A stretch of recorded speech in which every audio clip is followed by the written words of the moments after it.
السلام علیکم اسٹوڈنٹس، آج ہم پڑھیں گے تشبیہ کے متعلق۔ یہ جو صفحہ میں آپ کے ساتھ شیئر کیا ہے، صفحہ نمبر 117، یہ آپ کی 9th کلاس کی درسی کتاب کا صفحہ ہے۔ لفظ ہے تشبیہ۔ تشبیہ اصل میں شاعری میں کسی بھی چیز کی، شاعری میں بھی اور نثر میں بھی کسی بھی چیز کو کسی اور چیز کی خوبی کی وجہ سے اس کی جب مثال دی جاتی ہے تو اسے تشبیہ کہتے ہیں۔ یہ آپ کو 9th کلاس میں باقاعدہ سوال نہیں آئے گا، مگر جب آپ تشریح کرنے لگتے ہیں، چاہے نثر کی تشریح کرتے ہیں یا آپ نظم کی تشریح، غزل کی تشریح کرتے ہیں، تو ان باتوں کو آپ نے ہائی لائٹ کرنا اور سمجھنا ان کو ضروری ہوتا ہے۔ تشبیہ کی ہم ڈیفینیشن پڑھتے ہیں۔ کسی چیز کو کسی خاص وصف کی وجہ سے کسی دوسری چیز کی مانند اور اس جیسا قرار دینا تشبیہ کہلاتا ہے، جیسے خوبصورت چہرے کو پھول کی مانند قرار دینا۔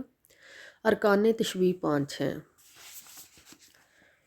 پہلی چیز کو مشبہ، دوسری چیز کو مشبہ بہ اور دونوں کے درمیان مشترک خوبی یا صفت کو وجہ شبہ کہتے ہیں۔ حرف تشبیہ یا غرض تشبیہ بھی تشبیہ کے ارکان ہیں۔ تشبیہ کا مقصد عام چیز کی خوبی کو واضح کرنا اور اس کی وضاحت کرنا ہے۔ تشبیہ سے بعد میں خوبصورتی پیدا ہوتی ہے اور بیان دلچسپ ہو جاتا ہے۔ تشبیہ کی مثالیں دیکھیں۔ اس کے دانت موتیوں کی طرح سفید ہیں، اس کے لب پھول کی طرح نازک ہے، اس کا دل پتھر کی طرح سخت ہے، اس کا قد سرو کی طرح لمبا ہے، وہ لومڑی کی طرح چالاک ہے۔ ان مثالوں میں دانت، لب، قد، دل اور وہ یعنی کوئی شخص مشبہ ہیں، جبکہ موتی، پھول، پتھر، سرو اور لومڑی مشبہ بہ ہیں۔ ان مثالوں میں بالترتیب سفیدی، نازکی، سختی، لمبائی اور چالاکی تشبیہ کی وجوہات یا وجہ شبہ کی مثالیں ہیں۔ حرف تشبیہ ایسے لفظ یا الفاظ کو کہتے ہیں جو مشبہ اور مشبہ بہ کے درمیان رابطہ پیدا کرتے ہیں، جیسے کی مانند، کی طرح، کی صورت، جیسا، سا وغیرہ۔ غرض تشبیہ سے مراد وہ مقصد یا سبب ہے جس کے لیے تشبیہ کا سہارا لیا گیا ہے۔ اگر ہم ان مثالوں میں دیکھیں تو دانت کو موتیوں کی طرح جب سفید کہا گیا ہے تو لفظ کی طرح آیا ہے۔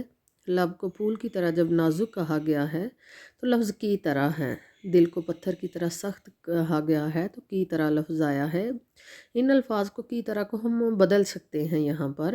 دانت موتیوں جیسے سفید ہیں، لب پھول جیسے نازک ہیں، یا ہم کہہ سکتے ہیں کہ دل پتھر کی مانند سخت ہے، قد سرو کی طرح یا سرو جیسا یا سرو کی مانند یا سرو کی صورت لمبا ہے۔ یہ تمام الفاظ تشبیہ کے لیے استعمال ہوتے ہیں۔ لومڑی کی طرح چالاک کی جگہ ہم کہہ سکتے ہیں لومڑی جیسا چالاک، لومڑی کی مانند چالاک، لومڑی کی طرح چالاک ہے۔ اس غزل کو اگر آپ دیکھیں میر تقی میر کی، تو یہ تشبیہ کے حوالے سے بہترین غزل ہے۔ ہستی اپنی حباب کی سی ہے، اس میں ہستی یعنی زندگی کو حباب کی سی، حباب جیسے کہا گیا ہے۔ یہاں تشبیہ بیان کی گئی ہے ہستی کو حباب جیسا کہہ کر۔ نمائش کی تشبیہ بیان کی گئی ہے سراب کی طرح کہہ کر، یعنی ہستی کو حباب سے تشبیہ دی گئی، نمائش کو سراب سے تشبیہ دی گئی ہے۔ نازکی اس کے لب کی کیا کہیے، پنکھڑی گلاب کی سی ہے، اس میں جو لب کی نازکی ہے اسے تشبیہ دی گئی ہے پنکھڑی، گلاب کی پنکھڑی سے۔ اور چشم دل کھول اس بھی عالم پر، عالم کو یعنی دنیا کو تشبیہ دی گئی ہے خواب کے ساتھ۔ بار بار اس کے در پہ جاتا ہوں حالت اب اضطراب کی سی ہے، دل کی جو حالت ہے اس کو اضطراب کے ساتھ تشبیہ دی گئی ہے۔